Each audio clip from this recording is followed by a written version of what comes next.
தேனியில் ஆட்சியர் அலுவலகம் முன் ஒப்புதல் இன்றி சரக்கு வாகனத்திற்கு இன்சூரன்ஸ் போட்டதை கண்டித்து ஒருவர் தீக்குளிக்க முயற்சி செய்தார்.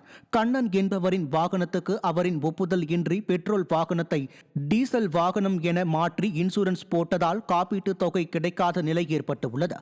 இதனிடையே இன்சூரன்ஸ் போடப்பட்டுள்ளதால் 75,000 ரூபாய் பணம் செலுத்த கோரி தனியார் நிதி நிறுவன ஊழியர்கள் மிரட்டியதைத் தொடர்ந்து சரக்கு வாகன ஓட்டுநர் ஆட்சியர் அலுவலகம் முன் தீக்குளிக்க முயன்றது பரபரப்பை ஏற்படுத்தியது.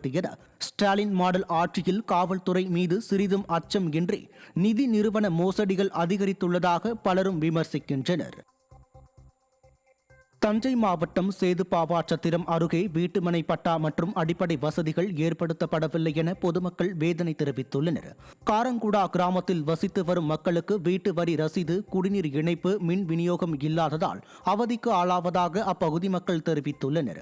இந்நிலையில் பட்டா இல்லாத அப்பகுதி மக்களுக்கு பட்டா வழங்க கோரியும் மின்சாரம் உள்ளிட்ட அடிப்படை வசதிகளை வழங்க கோரியும் விடியாத அரசின் மாவட்ட நிர்வாகத்திடம் பலமுறை மனு அளித்தும் பயனில்லை என பொதுமக்கள் சாடியுள்ளனர். எங்களுக்கு தொழில் மீன் பிடிக்கிற தொழில் மட்டும்தான், வேறு தொழில் தெரியாது.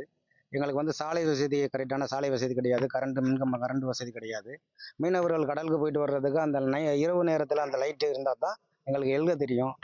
அதுக்கான ஒரு வசதி செஞ்சு கொடுக்கணும். இந்த ஒரு 100 படகு இருக்குது. அந்த புயல் மழை வர்ற காலத்தில் அந்த படகை பாதுகாக்க அந்த பக்கத்தில் இருக்கக்கூடிய அந்த ஆத்துவாயை தூர்வாரி தரம்னு கவர்மெண்ட்டில் பல தடவை கோரிக்கை வச்சு தூர்வாரி தரம்னு சொன்னாங்க. இது வரைக்கும் தரல. விருதுநகர் மாவட்டம் தம்பிப்பட்டி கிராமத்தில் சேதமடைந்த மின்கம்பத்தை அகற்றி புதிய மின்கம்பம் அமைத்து தர வேண்டும் என கோரிக்கை வைத்துள்ளனர். சேதமடைந்து உடைந்து விழும் அபாய நிலையில் உள்ள மின்கம்பத்தால் அப்பகுதியில் நடந்து செல்வதற்கே அச்சநிலை ஏற்பட்டுள்ளதாக கூறப்படுகிறது. எனவே ஆழ்ந்த உறக்கத்தில் இருக்கும் மின்சாரத்துறை அதிகாரிகள் பெரும் அசம்பாவிதம் ஏற்படுவதற்கு முன் விரைந்து நடவடிக்கை எடுக்க வேண்டும் என கோரிக்கை வைத்துள்ளனர்.